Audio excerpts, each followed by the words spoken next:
tuan-tuan. Dr. Azlan dah share slide je?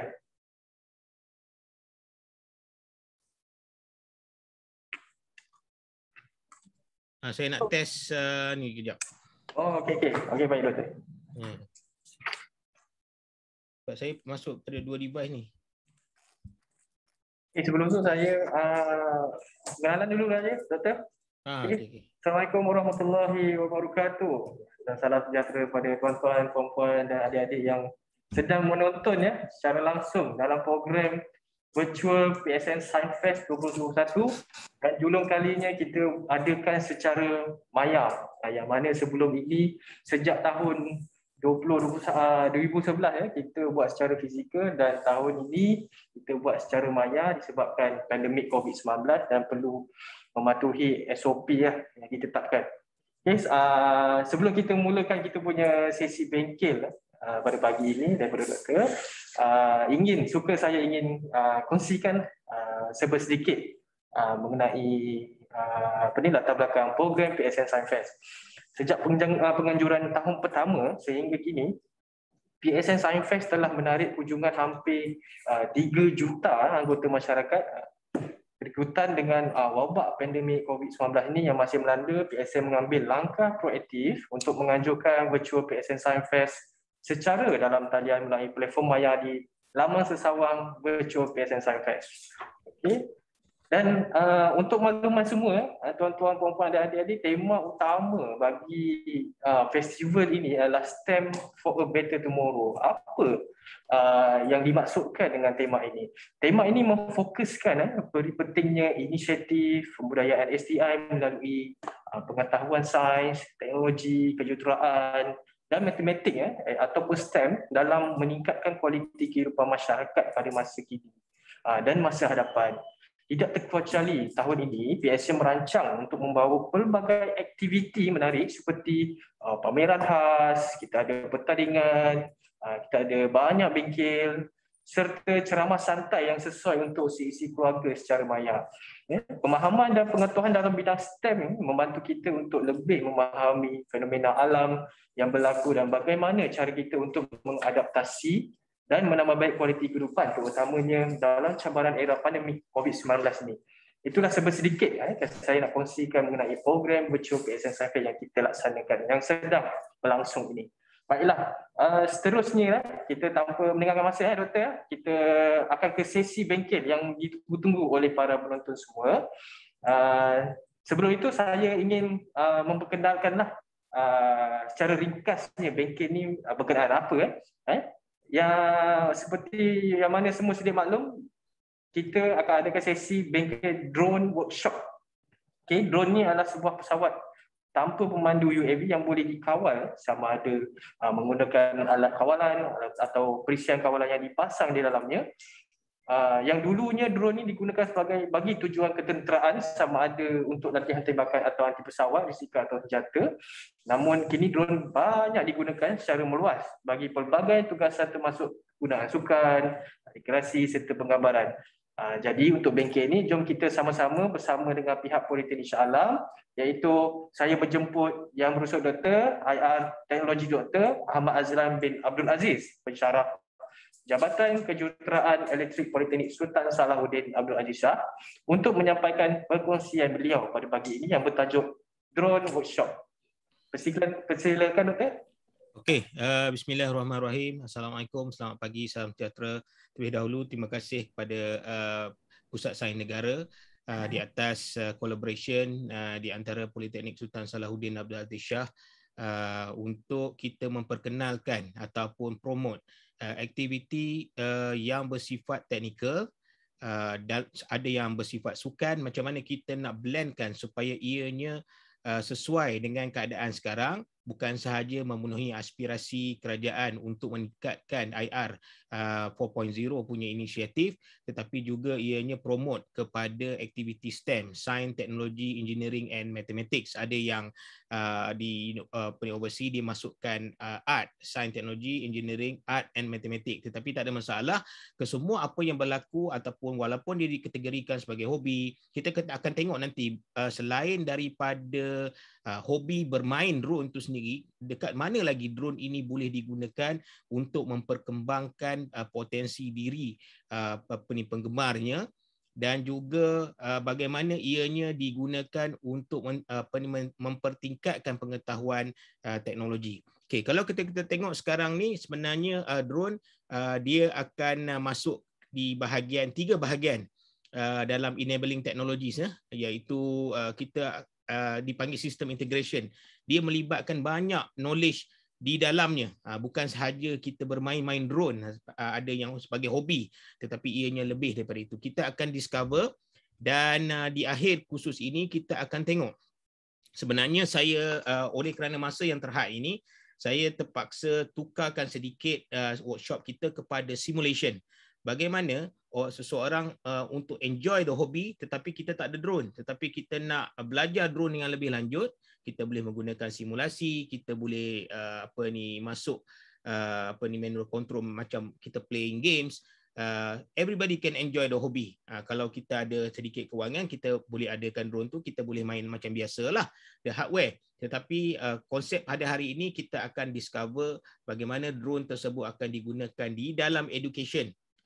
Macam mana kita nak programkan drone supaya dia boleh bergerak mengikut arahan kita.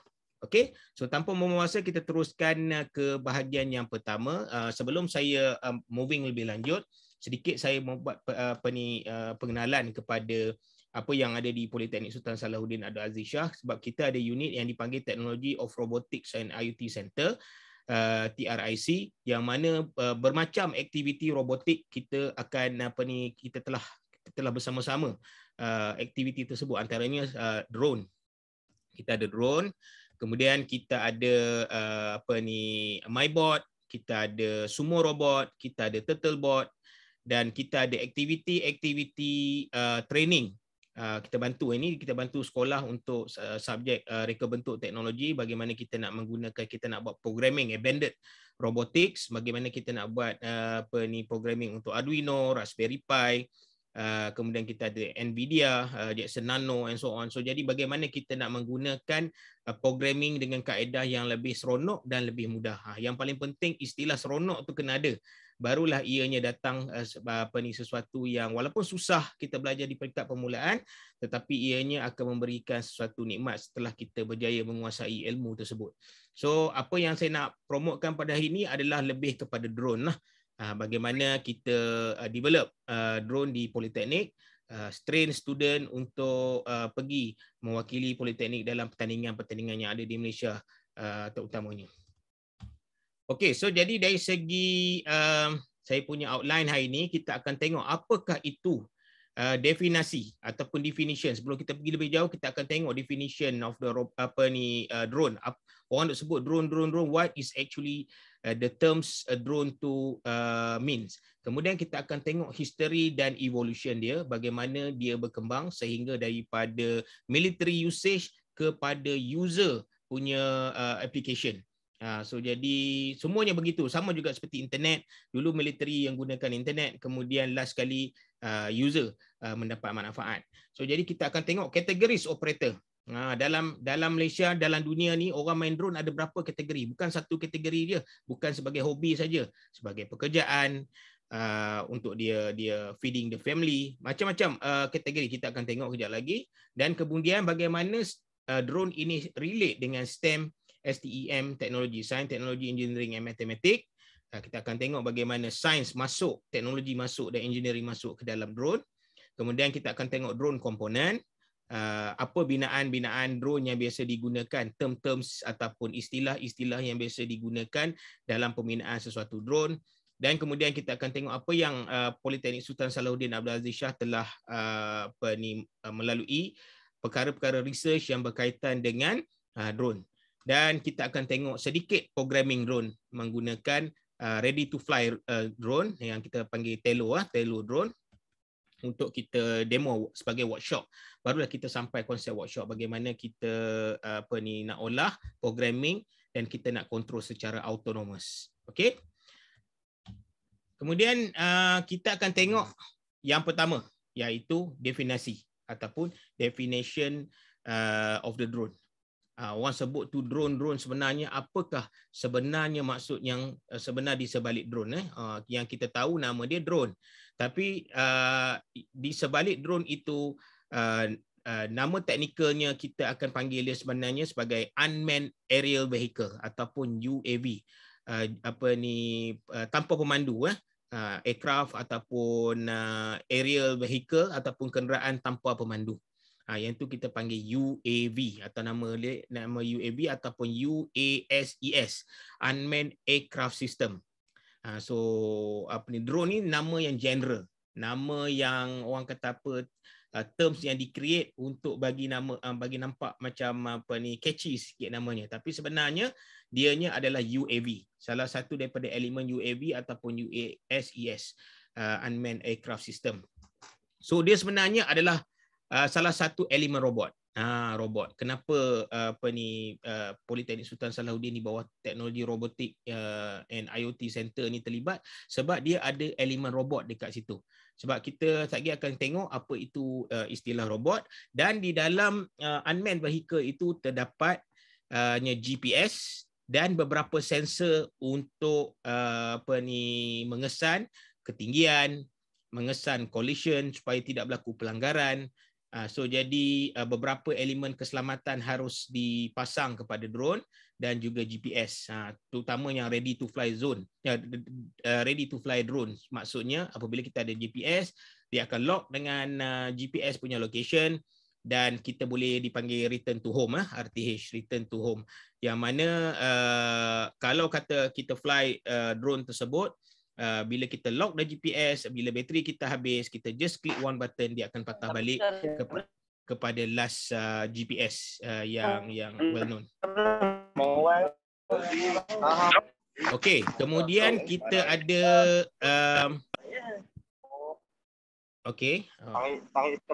ada background noise dia tak tarik tepi, tarik pi. Sebenarnya saya akan mute yang mana yang apa tu? Okey, kemudian dalam drone ada bermacam-macam kategori. Antaranya kita panggil dia multi-rotor. Yang ni kita sebut multi-rotor. Ada panggil quadcopter. Kalau istilah asal drone pada ketika dulu, dia dipanggil quadcopter sebab dia 4. So multi-rotor ni dia boleh jadi lebih daripada satu. Kalau satu yang biasa kita nampak, dia dipanggil helikopter ataupun single rotor. Rotor ni adalah elemen daripada perkataan rotation, rotor, benda yang berpusing. Dari perkataan rotation, so nama dia benda yang berpusing tu dipanggil rotor. Rotor. So jadi rotor ni adalah multi-rotor ni dia boleh terdiri lebih daripada satu atau lebih daripada satu. So satu kita panggil biasa helikopter atau single rotor. Kemudian kita ada multi-rotor lebih daripada satu, dua. Kemudian kita ada 3, kita ada 4, kita ada 5 dan kita ada 6. Tak semestinya drone mesti ada 4. Kalau kita tengok drone yang besar-besar yang membawa beban ataupun payload yang besar, dia akan menggunakan motor dan rotor yang lebih banyak untuk membawa beban payload yang lebih. Kemudian kita ada fixed wing. Fixed wing ni dulu kita panggil kapal terbang. Kapal terbang yang biasa. Ini pun dikategorikan sebagai drone. Drone tidak semestinya hanya dikategorikan sebagai ini. Kita jangan salah anggap. Drone sebenarnya adalah nama general. Okey, so kita ada fixed wing, kemudian kita ada single wing. So dia boleh jadi satu dan lebih daripada satu ataupun multi-rotor. So semua itu dipanggil drone atau nama spesifiknya dipanggil UAV, Unmanned Aerial Vehicle. Okey, kemudian istilah seperti yang saya cakap tadi, dia adalah istilah robot. Okey, robot apa maksud dia?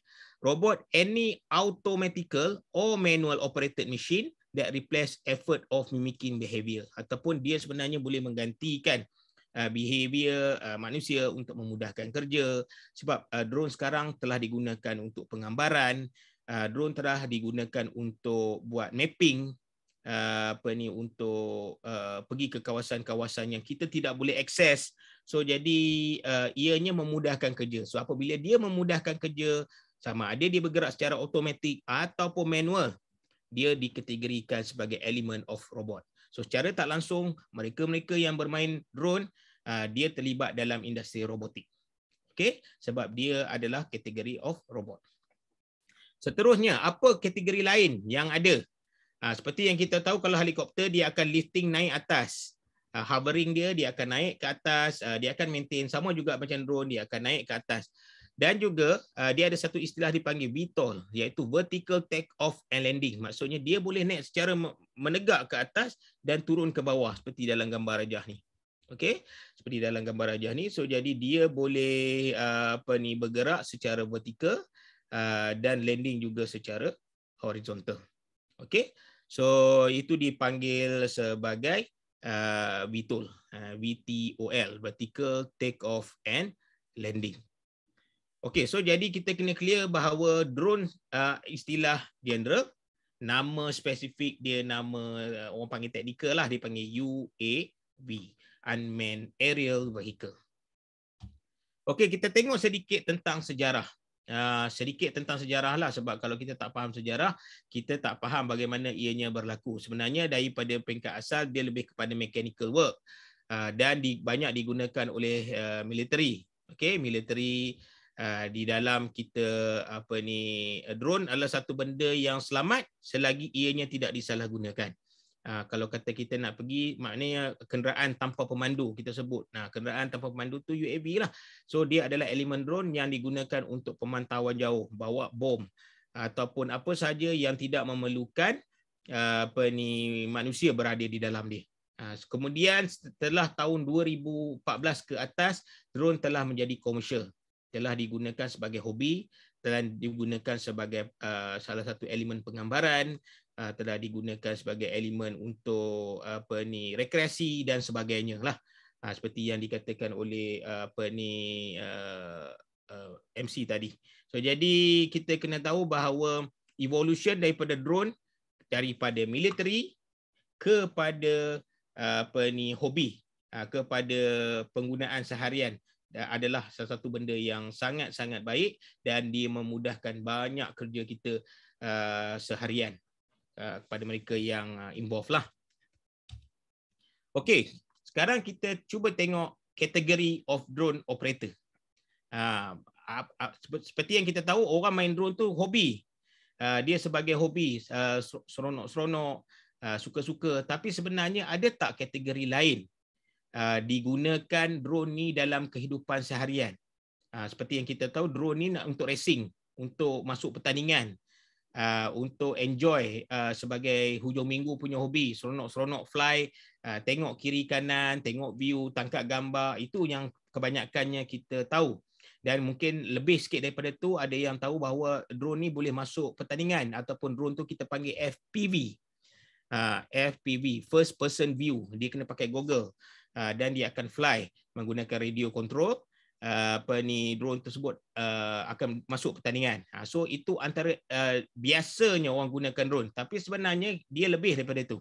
Sebenarnya untuk mengoperasi drone, ada yang menggunakan drone tu sebagai elemen komersial. Bagaimana dia cari kewangan ataupun cari duit untuk keluarga dia. Macam contoh di pertanian. Untuk pertanian. Di pertanian untuk sembur baja, untuk sembur racun serangga, supaya lebih sekata petani-petani di luar negara dan juga di Malaysia di sebelah utara, dia menggunakan drone untuk spray baja dan juga racun serangga supaya lebih sekata. Jadi hanya perlu operator seorang je, jadi dia tak penat. Kalau konvensional, petani dia terpaksa pergi ke petak-petak padi dia tu untuk sembur baja, letak racun serangga and so on. So jadi ianya akan ke satu kerja yang memenatkan. Mula-mula cantik dia bubuh, tapi bila dah ujung penat, panas lagi, so jadi semburan itu dah jadi tidak sekata. So jadi penggunaan drone di pertanian memudahkan agriculture lah, lebih mudah. So dari segi semburan baja, semburan racun serangga lebih sekata. Dan ada digunakan untuk mapping, buat map.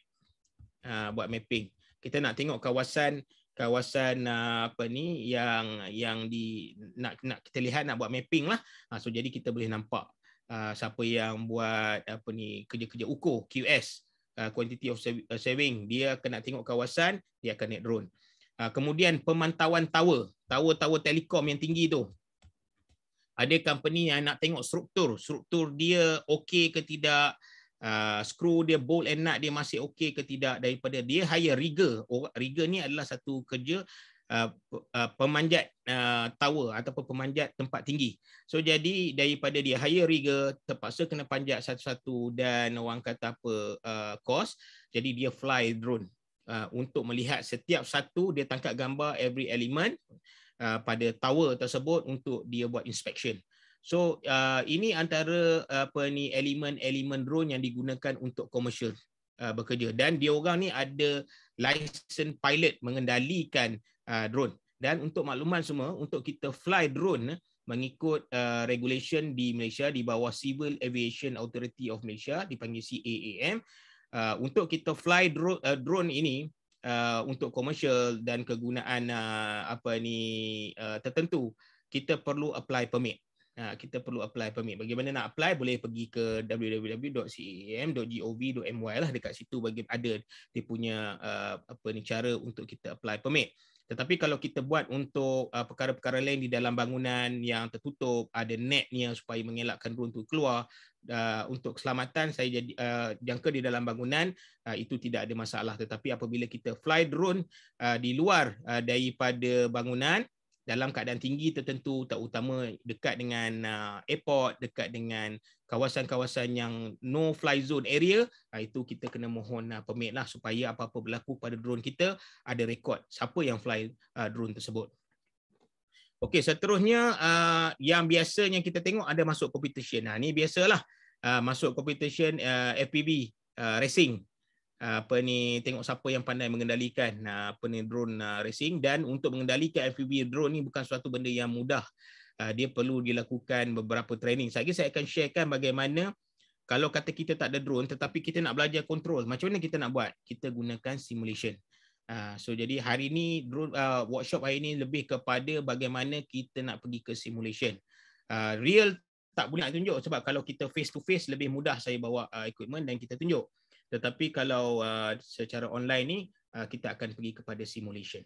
Okey, seterusnya kita akan pergi yang kategori yang ketiga, iaitu makers ataupun hobi.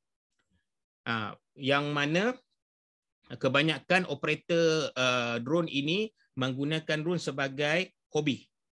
Ataupun kita panggil dia makers. Mereka ini suka dari segi elektronik, solder, flight controller, power distribution board. Dia suka configure, pasang elemen motor and so on. So jadi mereka ini adalah kategori yang operate drone sebagai hobi. Sama ada untuk penggambaran, hobi di hujung minggu. So jadi ini kategori ketiga. Ramai kategori ketiga ni. Dan saya juga involve dengan drone pada permulaannya pada kategori 3 sebagai hobi. Seronok-seronok kita fly drone. Sekarang DJI dah murah dah. Kita ada macam-macam ready to fly zone, ready to fly drone. Contohnya kita ada Mavic yang agak murah, Tello, kita ada Spark yang lebih user friendly dan lebih mudah untuk dikendalikan. Kemudian yang keempat, yang ini yang kita akan tengok, penggunaan drone dalam bidang education. Sebab themes ataupun tema hari ini lebih kepada STEM, STEM, bagaimana drone dapat digunakan untuk belajar sesuatu. Sebab di sekolah sekarang ada belajar subjek reka bentuk teknologi, ada belajar elektronik, ada belajar tingkatan 3, ada belajar mekatronik. So jadi ada belajar programming, Python. So jadi macam mana kita nak tengok Python tersebut, programming tersebut boleh digunakan kepada drone. So jadi kita akan lebih kepada bidang education pada workshop hari ini. Dan yang kelima lebih kepada research. Ada yang gunakan drone tu untuk buat research. Bagaimana kami juga terlibat di Politeknik Shah Alam buat research menggunakan drone dalam bidang agriculture dan juga dalam bidang beberapa elemen research yang saya akan sharekan apa yang research yang telah kita buat setakat ini dengan menggunakan drone. Itu kategori. So jadi kita kena setkan dalam mind bahawa kategori of drone operator bukan hanya sebagai hobi, bukan hanya sebagai di ketenteraan, polis untuk buat observation, tetapi dia lebih daripada itu. Untuk belajar boleh, untuk hobi boleh, untuk pertandingan boleh, untuk kerja masa depan juga boleh. Okey, sekarang ni kita akan cuba tengok bagaimana STEM termasuk di dalam drone. Untuk sainsnya, prinsipal yang kita kena faham, Bernoulli principle, equilibrium, aerodynamic, lifting, drag and acceleration. Sebab cara kita letakkan drone, motor drone itu dia punya mounting kena tepat, center of gravity, COG dia kena betul supaya drone tersebut naik dengan seimbang. Motor dia kita tak boleh pasang semua arah yang sama. Thrust 1 dengan thrust 2 mesti arah yang sama. Thrust 3 dengan thrust 4 arah yang sama. Dia tak boleh semua arah yang sama. Lagi drone tersebut tak balance. So jadi dia ada center of gravity, bagaimana kita nak naikkan dia, berapa force nak gunakan, berapa acceleration yang nak digunakan. Lepas tu aerodynamic design. Kalau tidak nanti potongan angin itu tidak betul, drone kita menggunakan tenaga lebih tapi tak naik. Kita nak tenaga yang digunakan cukup untuk naikkan dia dan penggunaan bateri dalam keadaan yang minimum. Kalau tidak nanti beban dah dihasilkan banyak, tenaga banyak dah guna, tetapi lifting naik dia tak naik tinggi. So jadi kita rugi dari segi tenaga dan kekuatan bateri, tetapi drone tak ke mana-mana pun. So jadi design drone amat penting untuk kita tengok. Kemudian kita tengok kat mana gunakan STEM dalam teknologi engineering, aerospace engineering. Kemudian material processing and mechanical, sebab kita nak gunakan body dia, nak pakai carbon fiber ke, nak pakai 3D printing ke. 3D printing terlibat di dalam additive manufacturing. Kita nak guna 3D printing ke, nak pakai kayu ke, nak pakai besi ke, boleh ke tidak. So jadi semuanya perlu ada ilmu tentang aerospace engineering, material and process mechanical, kemudian engineering design. Kita boleh design menggunakan software tertentu, bentuk dia dulu untuk kita lihat center of gravity dia cukup ke tidak. Terlalu pendek pun tak boleh, nanti propeller berlanggar antara satu sama lain. Terlalu panjang pun tidak boleh, sebab nanti center of gravity tenaga banyak guna tetapi fly dia tak tinggi. So jadi itu semua perlukan engineering design. Dan of course elektronik kena tahu, sebab melibatkan kalau jenis yang hobis, kita terpaksa soldering, melibatkan pengetahuan tentang soldering, flight controller kena solder, kemudian kita kena control solder what we call it power distribution, PDB, power distribution board, kemudian motor, dia ada ESC, electronic speed controller. So semua tu perlukan pengetahuan asas elektronik. Positif, negatif, kalau salah sambung nanti short dia akan keluarkan asap. So jadi perkara tersebut kita perlu tahu dalam sebelum kita involve dengan drone. So programming, ini kalau kita nak pergi kepada drone yang bersifat autonomous, macam mana kita tengok lagi kita boleh programkan drone tersebut untuk dia hover, kemudian dia bergerak ke depan, dia flip ke belakang, dia bergerak dalam 8 figures secara automatik menggunakan programming. Kemudian kita ada AI, yang ni istilah yang selalu orang sebut, AI, Artificial Intelligence, kecerdikan buatan. Dia perlu dipelajari macam mana dia boleh tentukan keputusan, buat keputusan. Kemudian kita ada DSP, Digital Signal Processing, gambar, image. Kalau kata dia menggunakan open programming, dia ada OpenCV, Open Code Vision. So jadi dia nak buat untuk kenal aruko marker, kenal QR code, kenal face recognition, kenal line putih, line following. So jadi semua itu boleh kita buat dengan menggunakan kamera. Biasanya drone dia akan datang dengan payload dia, one of the payload dia adalah kamera. Kemudian kita ada math, macam mana dynamic, kita kira X, Y, Z, sebab dia mengirakan ada 3 dimension. Dia ada pitch, raw, roll dengan yaw. So jadi kita kena tengok theorem Pythagoras. Kah tua tu, sin, sin, cos, tangent. So kita kena faham konsep tu. Kemudian lifting, macam mana kita nak liftkan dia naik dan berat tu sama imbang, barulah drone tersebut boleh hover. So jadi kalau berat naik tu tak seimbang, hukum keabadian tenaga, kita kena faham. Kemudian drag, acceleration, momentum, static and dynamic serta fizik punya knowledge. So drone ini bukanlah sahaja sebagai hobi yang dibuat secara hujung minggu. Dia adalah satu desain kejuruteraan yang membolehkan kita faham sains dan teknologi serta matematik dengan lebih mendalam. Contoh soalan yang kita boleh buat, a drone with a mass of 4 pound is lifting a small box with a force of 5 Newton. What is the acceleration of the drone? Yang ni soalan praktikal. So halaju force bahagi berat bagi mass.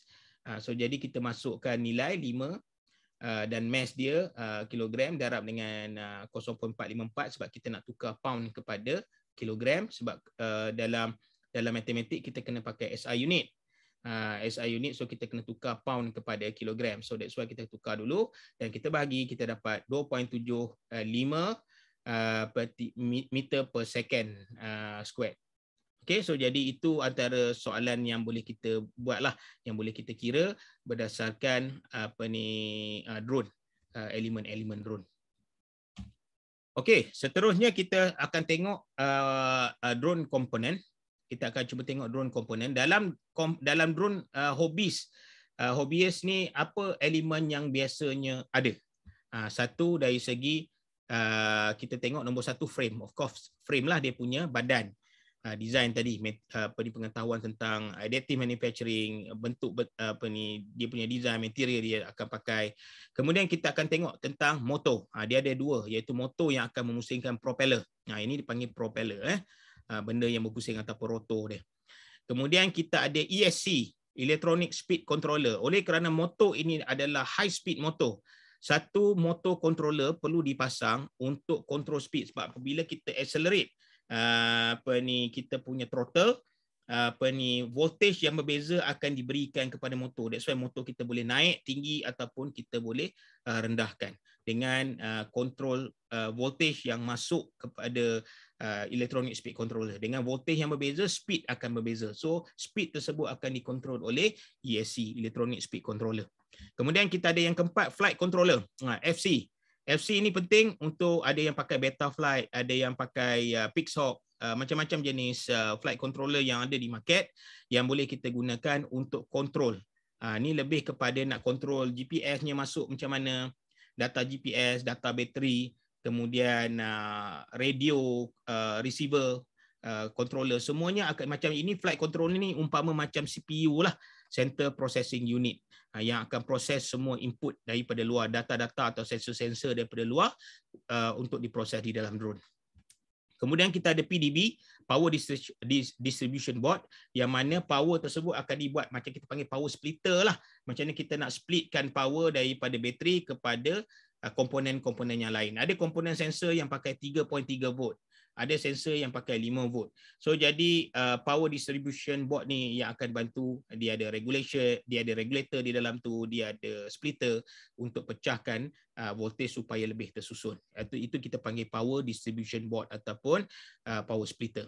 Kemudian kita ada bateri yang biasa digunakan LiPo ataupun lithium polymer. Mengikut saiz lah, ada saiz kecil, ada yang saiz besar mengikut kapasiti. Kemudian kita ada propeller, kipas yang akan berpusing. Kalau kita tidak ada kipas, masa kita nak buat testing, biasanya propeller kita tak pasang. Bila kita dah siap, semua dah ready to fly, kita akan pasang propeller, baru dia akan naik. Kemudian kita ada video antena, yang mana dia akan transmit video daripada drone, daripada kamera kepada user. Sama ada kita nak tengok pakai goggles. Okay. Sebab apa kena pakai Google? Sebab kalau drone tu dah fly jauh, kita dah tak nampak dah. So jadi kita kena ada satu Google untuk memantau pergerakan drone. Bukan semua orang boleh pakai Google ni, ada yang pakai pening. So jadi kena training lah. So kat mana nak training? Sekejap saya share lah bagaimana kita nak belajar ataupun kita nak training tanpa perlu kita beli drone dulu. Mungkin kita nak cuba dulu sampai kita pandai baru kita nak beli pun boleh, tak ada masalah. Kemudian kita ada VTX, video transmitter, untuk transmit video, dan kita ada elemen transmitter ataupun radio control sebab dia hanya pakai frekuensi radio. Biasanya dia akan pakai Wi-Fi frekuensi 2.4 up to 12 channels. Dia ada 12 channel untuk Wi-Fi channel di Malaysia ni kita pakai. Dia akan pakai Wi-Fi channel dan video dia akan pakai 5.8 GHz. Okey, 5.8 GHz dan untuk controller dia akan pakai 2.4 GHz punya frekuensi. Kemudian dia akan pakai Google lah. Di Google ini dia akan nampak sebab dia akan transmit video dan nampak di skrin. So kita pakai Google tu ada skrin kat dalam tu, kita boleh nampak kamera kita. So kita tahulah drone kita tu bergerak ke mana.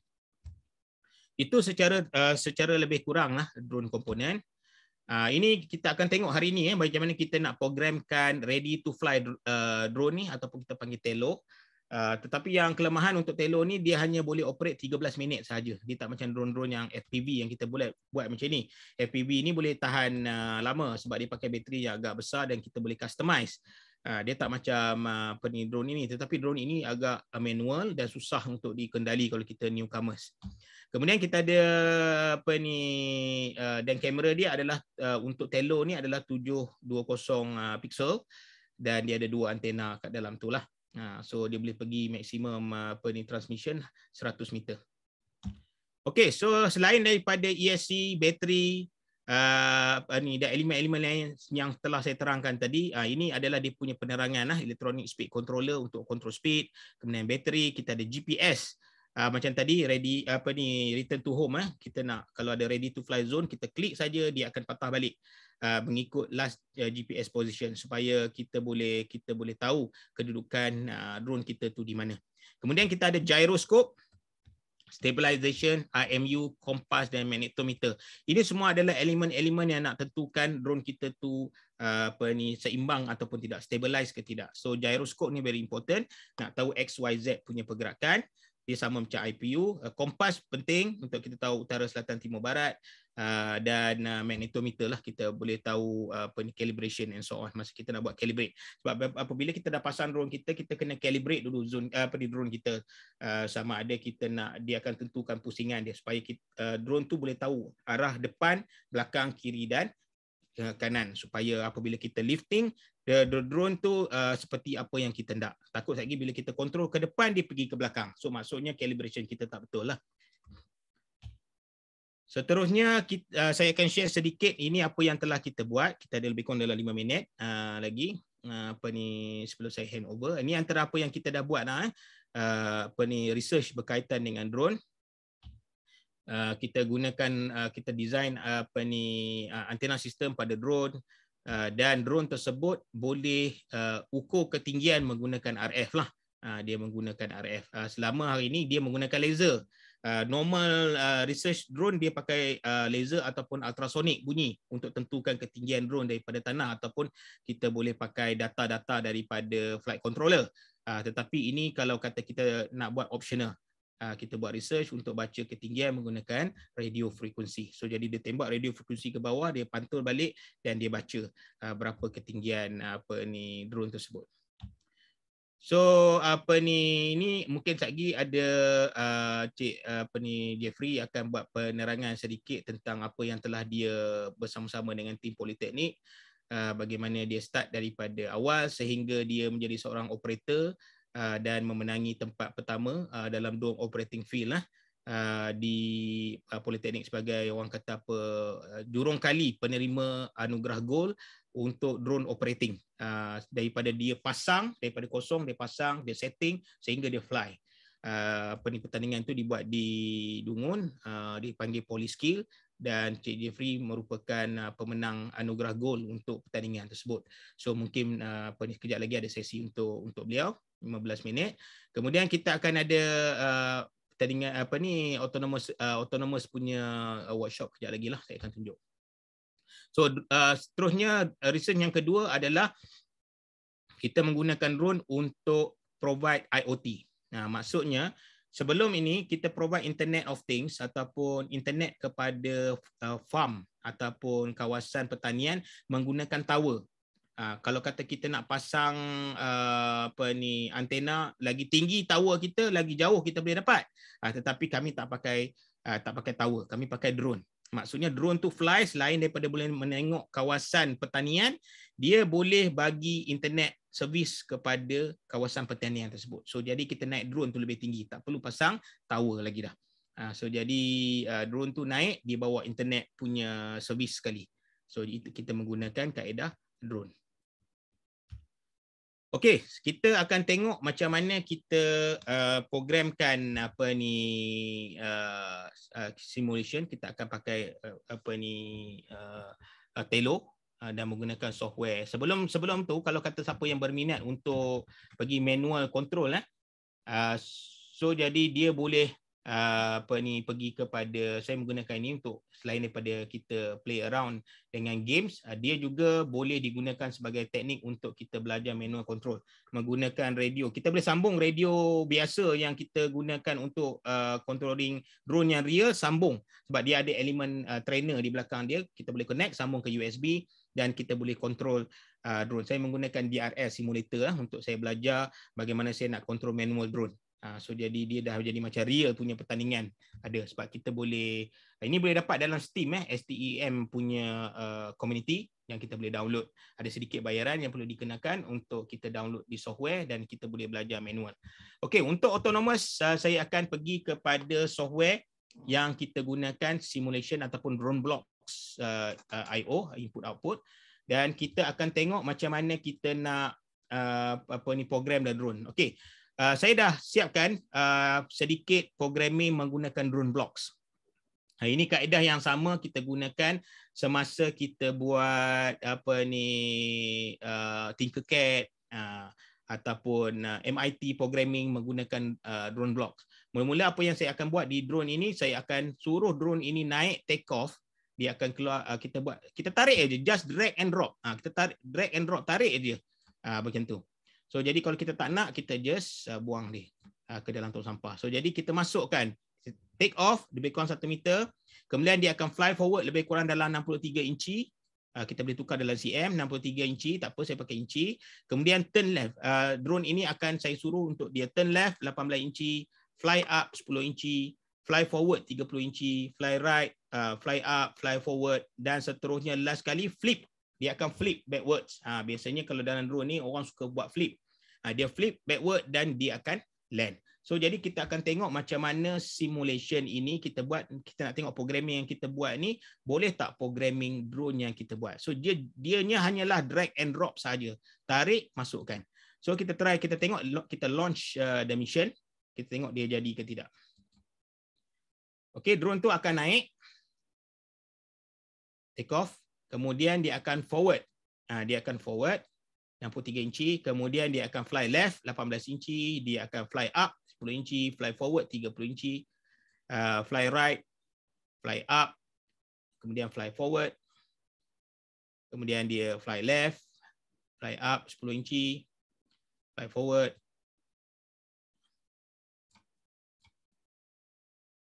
Okey. Okey, lagi kita tengok dia flip Tadi dia flip. Dia flip backwards dan dia land.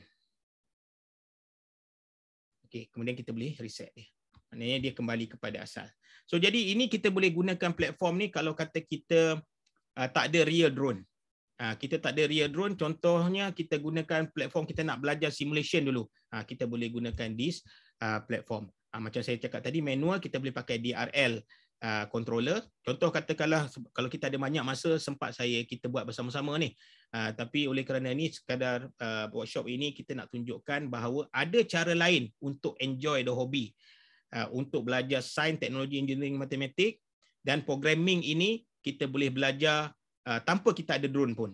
Maknanya kita boleh belajar simulation dulu sebelum kita pergi ke real application. Okey, kita tengok dulu yang lain.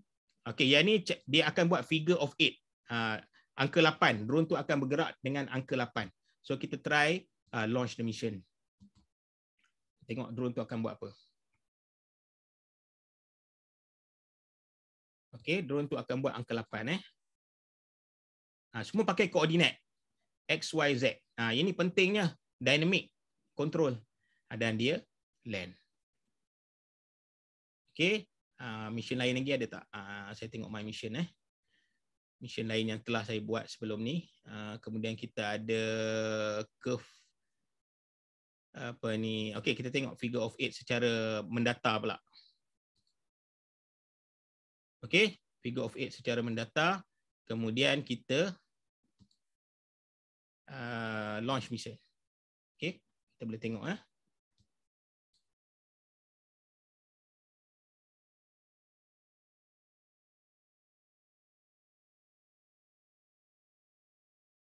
Okey, ada yang samalah figure of 8.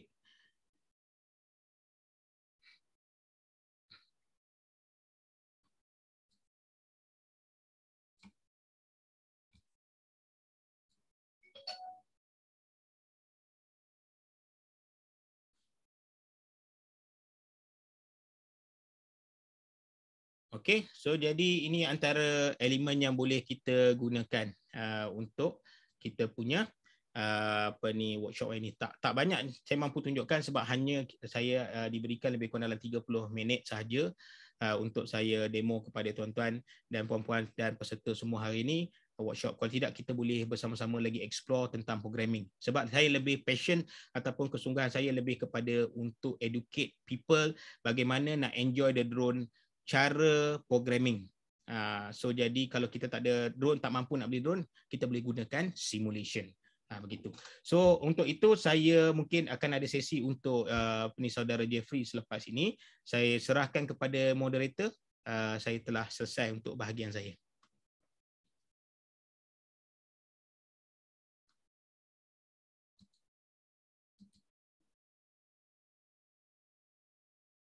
Moderator mungkin ada untuk sesi selanjutnya.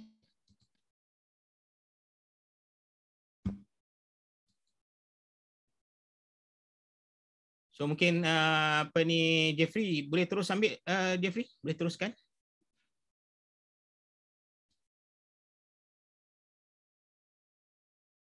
Jeffrey teruskan terus presentation your presentation.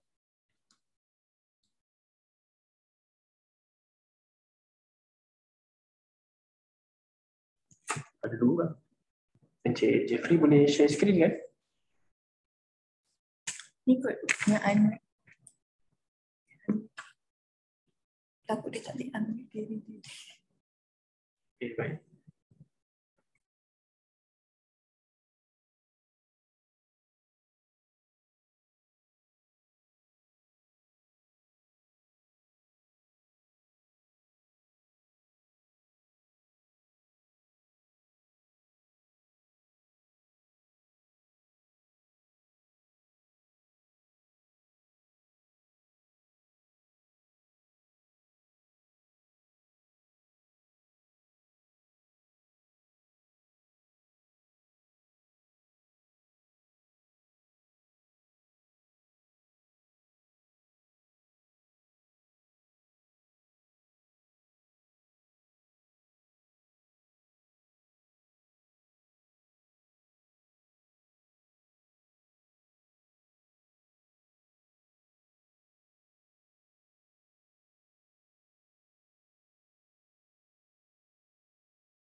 Okay, Encik Jeffrey boleh bercakap ke? Boleh test mic dulu? Boleh lah. Okay, baik. Okay, Assalamualaikum tuan. Nama saya Syed Jeffrey. Saya bekas graduate PSA Politeknik Shah Alam. Okay, saya akan share saya punya ni slide. Nampak semua? Semua nampak slide? Nampak. Okay. Okay, saya akan ceritakan pasal drone ni hobi. Yang ni orang panggil apa? Boleh jawab Ada yang nak jawab? Yang ni dipanggil apa? Drone. Ya, memang betul drone. Okey. Benda ni dia terbang. Okey, bila dia terbang dia duduk udara, jadi kita kena panggil dia air drone. Tadi doktor dah terangkan maksud drone tu apa maksudnya. Ada juga drone tu yang duduk di atas lantai pakai roda semua pun ada. Jadi benda ni kita panggil air drone. Okey. Waktu hari pertama tu, sesi dimulakan hari pertama adalah hari pemasangan. Mata daripada bagi yang paling tinggi adalah siapa pasang paling cepat. pasangan hari tu kita perlu ikut kriteria yang mereka bagi. Sebenarnya kita tengok alat-alat yang kita perlukan untuk geng-geng hobi yang buat drone racing ni. Okey, ni solder dengan tempat cuci solder ni. Sebenarnya ni tempat sedut asap timah. Okey, asap ni berbahaya sikit. Jadi kita kena sedut asap ni. Kalau tak nanti boleh menyebabkan kemandulan dan sebagainya. Okey, ni tempat buka propeller. Okey, ni seterusnya ni adalah contact cleaner. Apa kegunaan contact cleaner ni? Contact cleaner ni kita guna bila drone kita crash, kena lumpur sebagainya ke apa, kita boleh cuci dia. Okey, yang ni timah pemateri. Ni seterusnya ni adalah head shrink. Kegunaan dia untuk kita sambung wire yang untuk kita sambung tu, dan kita nak nampak lagi kemas, kita pakai head shrink ni. Okey, ni black tape. Okey, ni screwdriver set untuk kita buka body frame dan sebagainya. Okey, ni double side tape. Kita gunanya untuk lekatkan dia punya part-part elektronik pada body dia tu. Okey, ni adalah pin set tweezer. Tweezer ni kita guna untuk kepit kita punya wire dan untuk solder. Bila kita dah solder, kita tak boleh pegang terus wire tu. Kita kena kepit dulu untuk kita solder. Jadi kita kena penting tweezer ni. Okey. Ni solder paste. Solder paste ni adalah penting untuk kita bagi solder bagi kemas. Okey. Dalam untuk buat drone DIY apa semua ni, kita perlu ada juga skill dan teknik yang betul untuk kita solder supaya kita dapatkan efisien yang bagus. Jadi kita kena guna solder paste ni untuk memudahkan kita untuk solder. Okey, ni cable tie untuk kita kemaskan kita punya wire-wire. Okey, ni wire cutter. Okey, ini adalah ni. Tingkat antistatik. Apa guna tingkat antistatik ni? Okey, tingkat antistatik ni satu untuk elakkan kita punya meja terbakar bila kena timah-timah yang panas. Satu lagi untuk elakkan kita kena kejutan elektrik. Jadi antistatik ni boleh katakan sebagai ground lah, tanah, untuk elakkan kita kena kejutan elektrik. Okey, ni ada multimeter. Gunanya untuk kita cek sambungan wire kita tu betul ke tak. Okey, last ni glove. Glove ni untuk kita buka propeller tu tajam. Bila kita pegang, tangan boleh luka. Jadi kita kena pakai agak glove ni. Okey, seterusnya bahagian-bahagian pada drone racing. Tadi doktor pun ada terang dah pasal bahagian-bahagian tertentu. Jadi saya akan tambah sikit-sikit ya. Yang ni flight controller. Dia fungsi dia sebagai otak. Okey, dekat flight control nak kawal motor macam Dr. Azlan dah kata, dia ada ESC. Electronic Speed Control. Okey, ESC ni ada yang single, yang sebelah ni kita boleh nampak, yang ni yang single. Yang ni 4-in-1, dia ada 4 sekali. Okey, seterusnya ni kamera. Bila kita ada kamera, kita kena ada video transmitter. Seterusnya, bila kita ada video transmitter, kita kena pakai antena. Satu lagi pun, antena ni kalau kita tak pakai, kita punya video transmitter akan terbakar disebabkan panas. Jadi antena ni penting.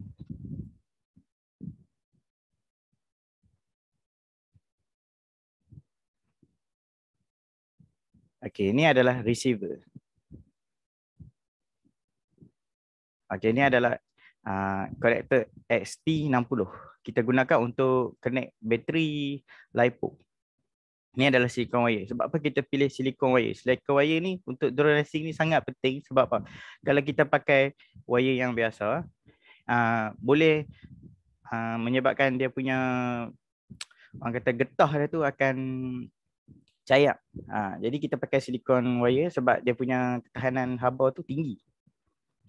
Yang ni kapasitor. Sebab apa kita ambil kapasitor? Setengah orang tak peduli kapasitor ni. Kapasitor ni penting untuk kita simpan kita punya power, untuk mengelakkan kita punya flight controller ni hilang kawalan. Bila flight controller kita ni dah kurang current daripada LiPo dia sedut, dia akan ganggu kita punya video transmit. Jadi kita akan nampak nanti macam short sikit. Okey, ni adalah body frame ya. Kita pakai material jenis carbon fiber, memang tahan lasak. Ikut juga pada jenis kualiti dia, clone ataupun original. Okey, ni adalah brushless motor. Okey, benda yang penting juga ni Ini orang panggil anti-vibration rubber damper untuk kita mengelakkan kita punya flight control ni bergetar. Apabila flight control kita bergetar, di dalam tu terdapat gyro. Jadi dia akan kehilangan kawalan dan menyebabkan drone kita jadi tak betul. Okey, ni lipo battery strap untuk kita ikat bateri lipo.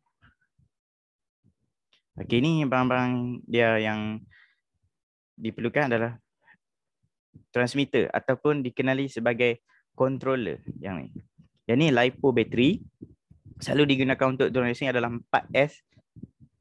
Yang ni adalah Google Fat Shark. Dan ini adalah battery checker. Dia penting untuk kita pastikan bateri kita tak mudah rosak. Kalau kita main guna je benda bateri tu akan menyebabkan jangka hayat bateri tu cepat rosak. Jadi kita penting menggunakan battery checker. Lepas tu ni charger. Charger ni boleh katakan universal. Dia boleh charge LiPo dan sebagainya. Macam-macam lagi boleh charge. Ini namanya iMac charger. Okey, wiring pemasangan ni kita boleh tengok contoh yang ni ESC, kamera apa semua. Waktu pertandingan tu saya tak perlu pasang buzzer dengan LED. Jadi Dr. Azlan ni sentiasa coach saya untuk ingatkan jangan buat benda yang lebih daripada orang nak sebab kita akan ditolak markah. Okey, di bawah ni CLI command dan nampak di bawah ni adalah setupnya. Kita menggunakan softwarenya. Software dia taklah memerlukan sesusah untuk coding. Dia just kita pilih macam tu je. Okay, ni software yang digunakan software Betaflight. Kalau adik-adik berminat untuk main drone racing ke apa, adik boleh tengok nanti nama Betaflight punya software ni.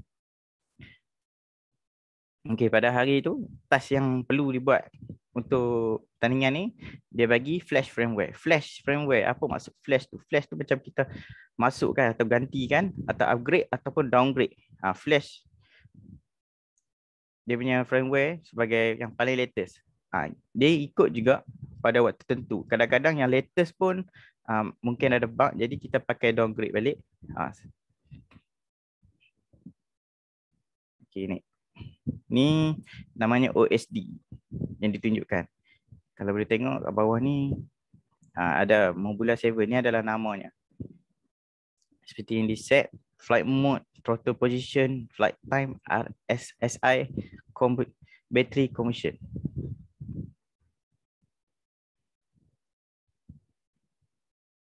Okey, selain Betaflight ada juga software yang lagi mudah, tapi barang ni memang barang-barang yang mahal.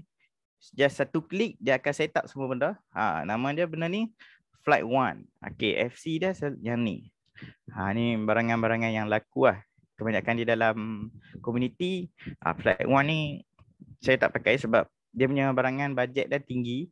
Sebab dia mau semua barang baru untuk dipasang dengan ni baru dia akan boleh calibrate. Kalau kita pakai barangan second kita campur-campur, dia tak boleh calibrate. Okey, ni contoh hari kedua Poliski punya pertandingan. Kita hover drone selama 20 saat. Untuk part hover tu saya dah gagal sebabkan saya ni kurang sikit untuk mengawal drone ni. Yang ni kita boleh tengok laluannya. Kita masuk, kita pusing daripada sini ke sini.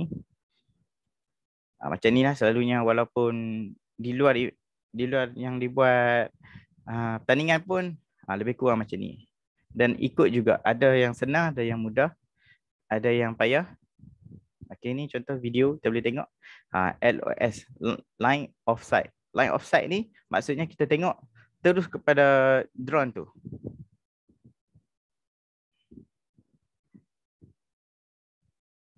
Okey, untuk pesanan ni janganlah cuba-cuba buat baling-baling macam ni. Kalau kena tangan, insya-Allah boleh putih, tak pun kena 5-6 jarum. Benda ni sangat berbahaya. Okay, yang ni adalah FPV, first person view, macam Dr. Azlan kata, kita akan tengok daripada Google kepada ni. Ibarat macam kita jadi sebagai pilot.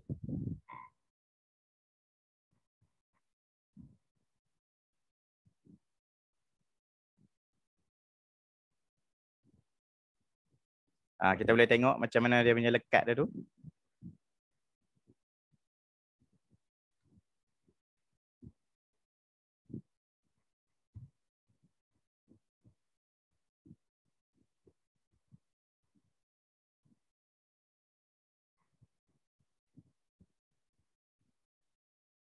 Macam mana rasanya macam ni lah bila kita tengok waktu bermain. Boleh tengok macam mana anda rasa fikir pening ke, sakit mata ke.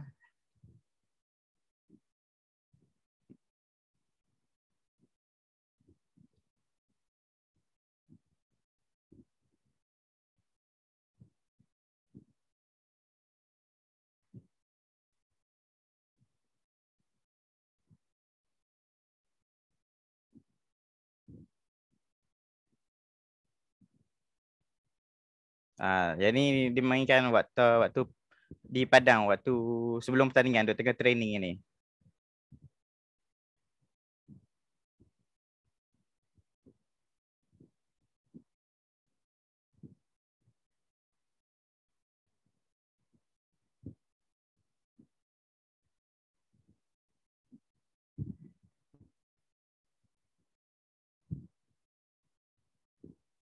Macam ni lah. Keadaannya kalau macam kita terlampau jauh, kadang-kadang dia akan hilang. Jadi seseorang yang dah lama main, dia akan dah biasa dengan kehilangan ni.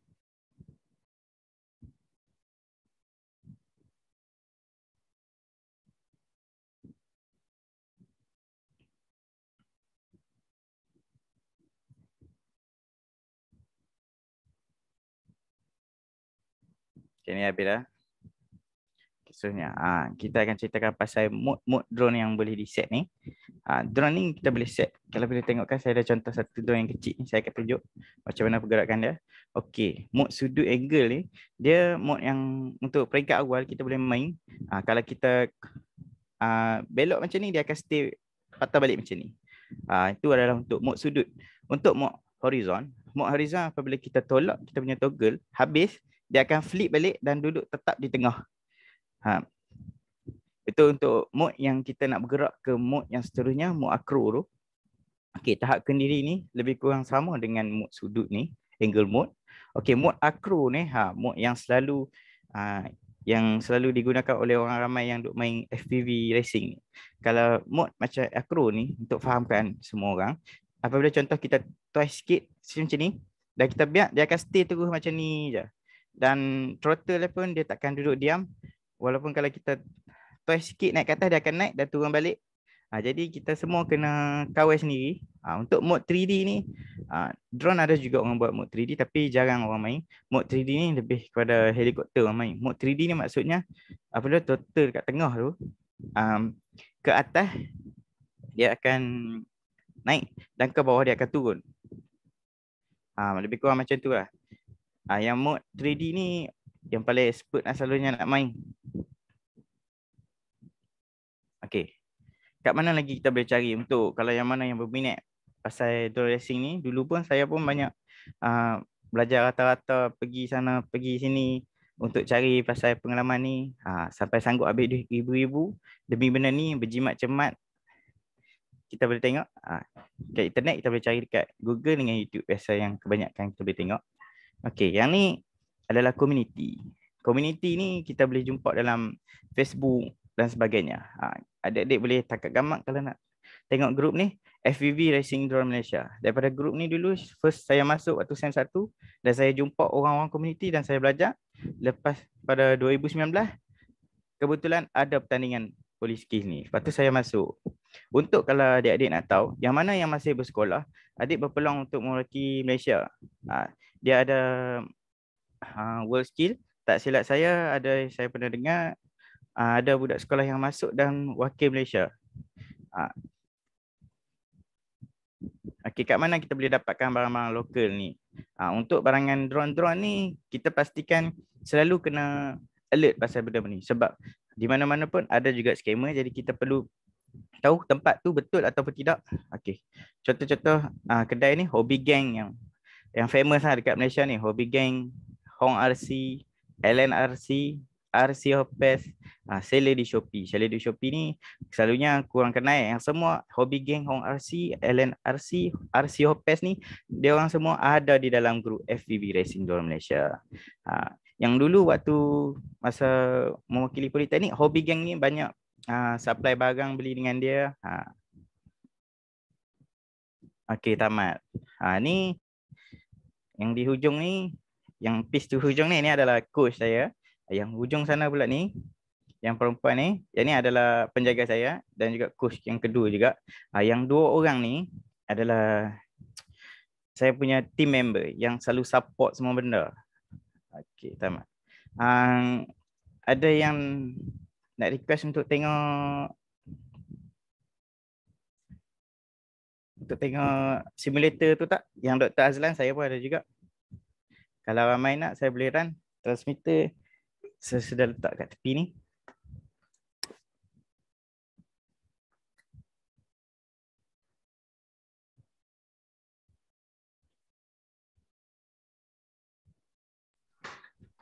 Ada yang nak?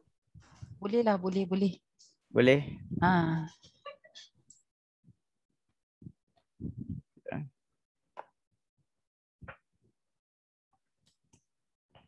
Welcome to OpenTX.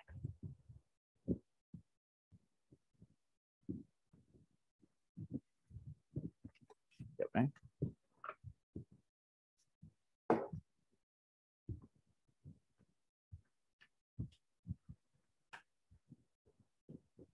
share screen.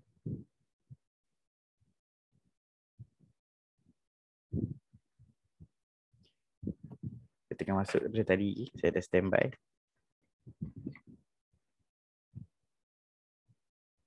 Semua boleh tengok sini. Saya akan sharekan saya punya screen. Okey, boleh tengok sini. Share. Nampak dah semua? Boleh nampak dah gambar simulator? Nampak. Okey. Boleh nampak. Harga simulator ni semua dalam harga dalam 20 gig. Kita macam Dr. Azlan kata, kita boleh beli dalam Steam. Yang mana mesti ramai yang kenal kan, Steam kan. Tempat yang mana ramai game banyak. Okey, kalau kita tak mau beli ni, kita boleh juga download crack, tapi crack tu kena tengok-tengok juga. Kita ambil satu contoh.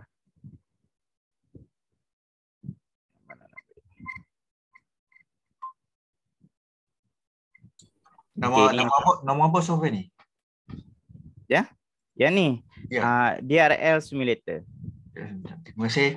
Ada juga lagi satu yang lain juga, Velocity apa semua. Dia ada macam-macam lagi. Yang untuk software pula simulator helikopter saya tak sempat pasang, jadi kemarin saya sempat pasang ni, saya pun pakai data je. Okey, yang nampak kat sini beginning mode. Yang ni adalah angle mode dengan save all living tu. Yang ni intermediate ni adalah horizon. Ini yang selalu saya pakai. Saya pun tak pandai mana pun boleh selalu pakai acro. Kita boleh tengok macam mana main acro.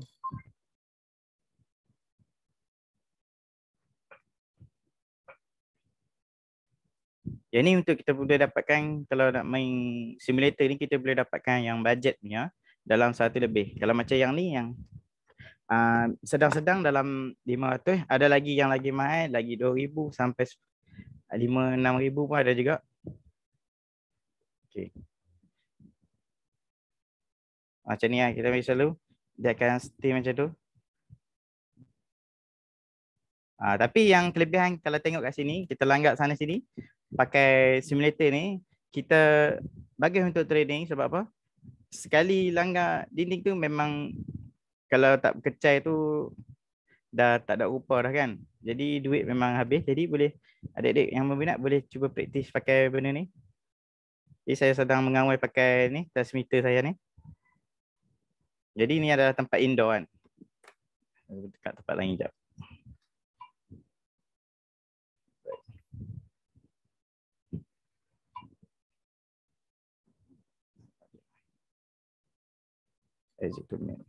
Saya tekat yang tempat yang lagi luas. Yang mana selalu kalau boleh tengok dekat dalam video-video.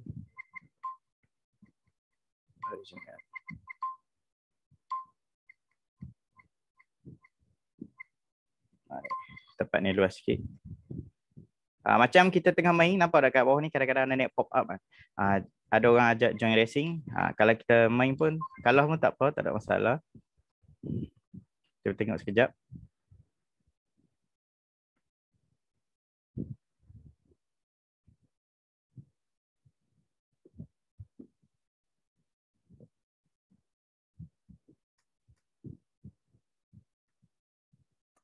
Okey. Jadi kita boleh set button dia ni untuk patah balik ataupun bila terbalik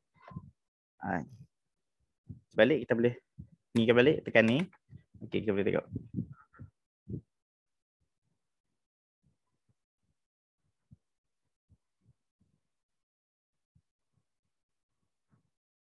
Boleh nampak semua dengan jelas? Nampak jelas. Ya, macam mana peningnya suasana macam ni lah mainnya. Macam tu lah kita pusing-pusing untuk geng-geng hobis yang mana berminat boleh tengok dalam grup tu, bertanya dengan sifu-sifu dan sebagainya.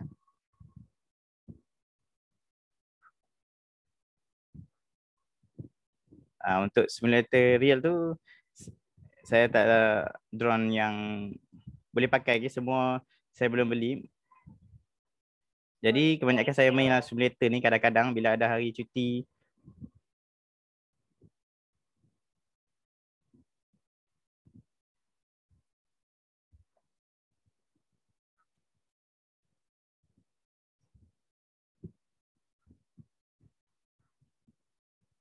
Macam itulah kita punya simulator. Kita boleh juga set untuk race dan dalam ni juga dari RL ni boleh katakan tempat yang famous. Kita boleh join game ni secara virtual.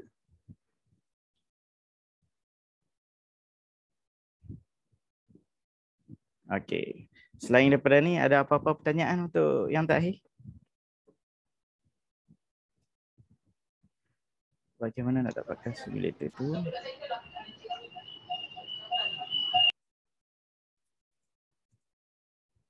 Dapatkan di Steam. Okey, Muhammad. Adik-adik semua ada sebarang soalan ke kepada Abang Jeffrey? Ada apa-apa soalan untuk tanya? Kalau tak ada apa-apa soalan, kita habiskan sesi kita dekat sini. Ada seorang ni, Hafizul. Basic nak buat drone ni berapa RM? Okey, kita ikut kepada kita punya bajet.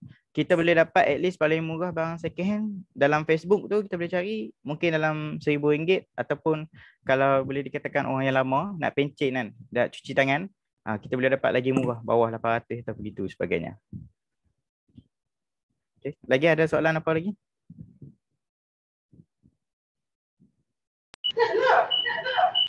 Oh.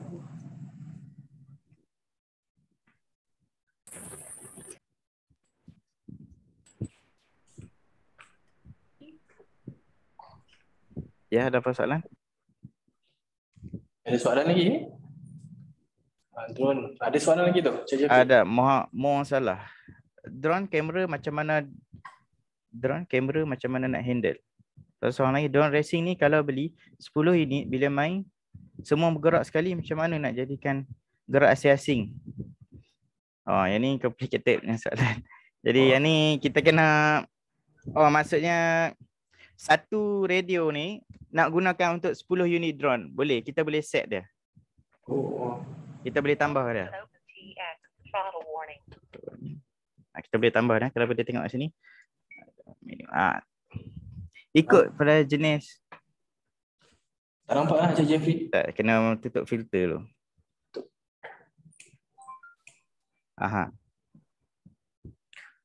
Dia adjust dekat frekuensi. So not sure. Kita boleh add dalam kita punya untuk apa tu, kita punya dalam model ni kita boleh add ikut kepada jenis transmitter yang kita beli. Kamera macam mana nak handle.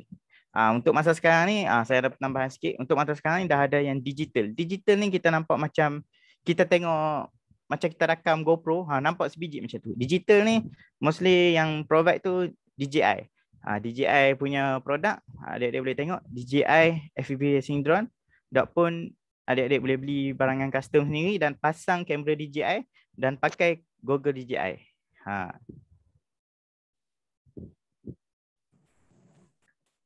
Okey, baiklah Cik Jeffrey, saya rasa sampai di sini saja kita punya slide mengenai drone workshop diucapkan terima kasih Dr. Azlan dan Cik Jeffrey atas perkongsian mengenai asas teknologi drone ni.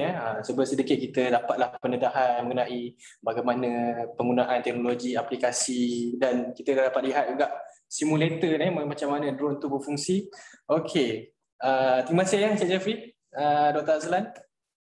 Dan terima kasih juga kepada pihak Politeknik Sultan Salahuddin Abdul Aziz Shah di atas perkongsian mengenai drone workshop. Baiklah, seterusnya kita sekarang ni pada jam 10.40 hingga pukul 11 pagi kita ada slot 360 science tour aquarium underwater world.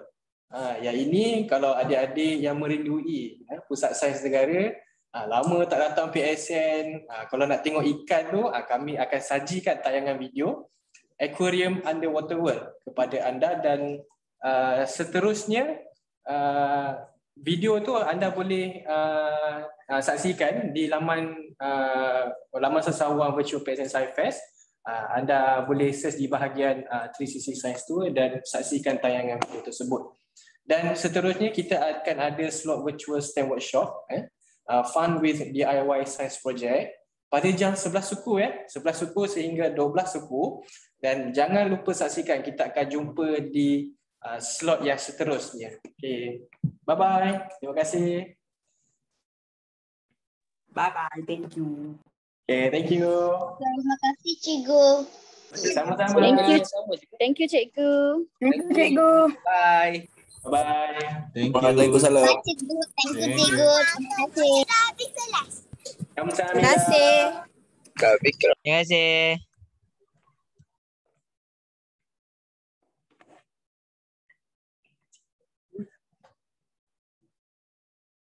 Dia N lah, kira N lah ni. Okay, 200, 300. Kira N